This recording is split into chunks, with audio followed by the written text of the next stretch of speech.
Today, the S&P 500 continues its epic bounce off of the over 1 year long macro resistance as new support. This is possibly a very good sign for the S&P, but strangely enough, Bitcoin is falling. It's actually decoupling in the wrong direction. Just now on Twitter, I was saying, can someone tell Bitcoin that it's decoupling from the stock market in the wrong direction? This is very bizarre, I have to say. Usually when the S&P is doing well, Bitcoin is following it to the upside, but today you can see the orange line is down as the S&P is up. So we're going to be discussing this in today's video.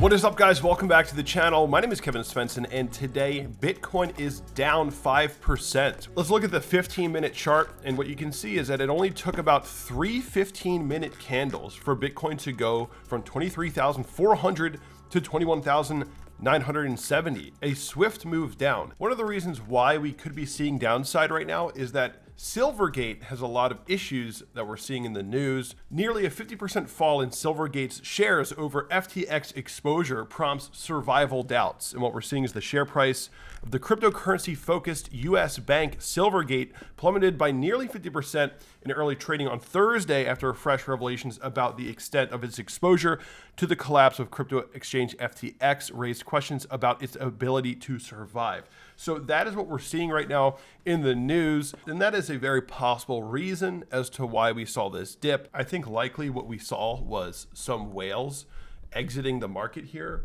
in a very short period of time because they are afraid that there is going to be continued contagion issues coming out of FTX and its effects on banks like Silvergate, etc., etc. So this is actually still yet another contagion event. The FTX damage is actually continuing to unfold. Coinbase, which used Silvergate to handle cash transactions from customers, said that in light of recent developments and out of the abundance of caution, Coinbase is no longer accepting or initiating payments to or from Silvergate. And we're seeing this happen across the industry with Silvergate. It's kind of just being phased out. They're probably going to end up going bust if I had to take a guess. I mean, we'll see. Stock price is at all-time lows. And yeah, this could very well be the reason why Bitcoin saw a dip yesterday. The stock market is, continuing to bounce here, remaining bullish, and usually Bitcoin's following, but it's not today. And yesterday on Twitter, people went into a panic attack on that drop. They thought that Bitcoin was just going to continue to fall. And people were literally having PTSD from the bear market. And I said, I'm going to be the only guy on Twitter to say that Bitcoin is still in a position to make higher lows. If you look at the Bitcoin chart, technically it's still in a higher low trajectory if it were to bounce from here. Though, of course, this recent move makes the market look a lot weaker.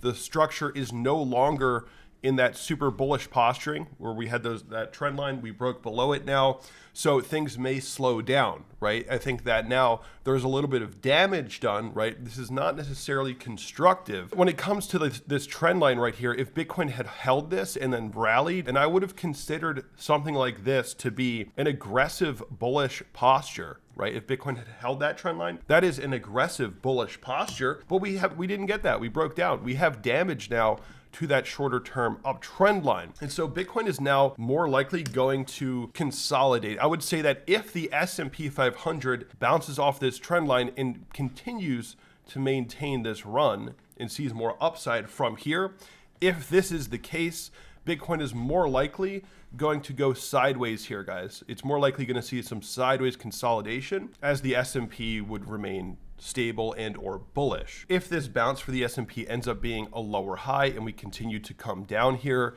well, that could get quite bearish for Bitcoin as we've already done some damage to the short-term trend. And this could lead Bitcoin to possibly look for some sort of decrease in momentum, head and shoulders, in a breakdown, right? This would occur most likely if the S&P finds a lower high and comes back down. This would be very bad for Bitcoin. This would slow down the momentum heavily and could even result in a bearish pattern. Whenever I talk about scenarios like this, people will then put some kind of label on me as, oh, he talked about something bearish, therefore he's bearish. Well, no. Right now, I'm actually siding more with the idea that Bitcoin would look to consolidate sideways throughout the month of March, as long as the S&P doesn't have a lower high with a pullback. Something else that we talked about on this channel, the seasonality of Bitcoin shows that March, more often than not, closes red, right? The average gain in March is 7%, but on average, we close out the month in negative territory more often than not. Though, the good news is that April is the second most bullish month of the year for Bitcoin in its history. So March is more likely to close out negative. April is the second most bullish month of the year. That's how I'm looking at it right now. Another thing I was looking at was this chart from Decent Trader, where you have the cycles from the last bull market and bear market. So the blue line is 2016 to 2020. The green line is 2020 to 2023. You look at this, we actually topped and bottomed pretty much right on schedule with the last cycle. Almost no difference. They're very aligned right now. So in theory, if we were going to follow Bitcoin's traditional cycles, despite what is happening right now, if you're going to look at the traditional cycles, Bitcoin has already bottomed. And also, just to give a balanced view between bullish and bearish ideas, I was looking at the weekly line chart, which if you look at the line chart on the weekly, you can see Bitcoin is actually holding this trend line. This is a 4-year-long trend line, which Bitcoin has held line chart on the weekly. But also, I went ahead and I actually found an argument to argue against my own bullish bias. And then I posted this chart. I said, I've talked a lot about the bullish case for Bitcoin, as you guys have know. So I then explored ideas to argue against myself. Here's a bearish idea to consider. Bitcoin normally drops 30%, minus 30% below the line chart trend line on the weekly. Check this out. So usually when there's a trend line on the line chart on the weekly, we fall about 30% below to create some sort of sideways range below the trend line, which would suggest that Bitcoin has another move down to lower lows. This is just an idea. It's not necessarily something that I'm, glued to or banking on or anything like that. For me, it's really all about the stock market. I sometimes don't even really care too much about what the Bitcoin chart in particular is saying.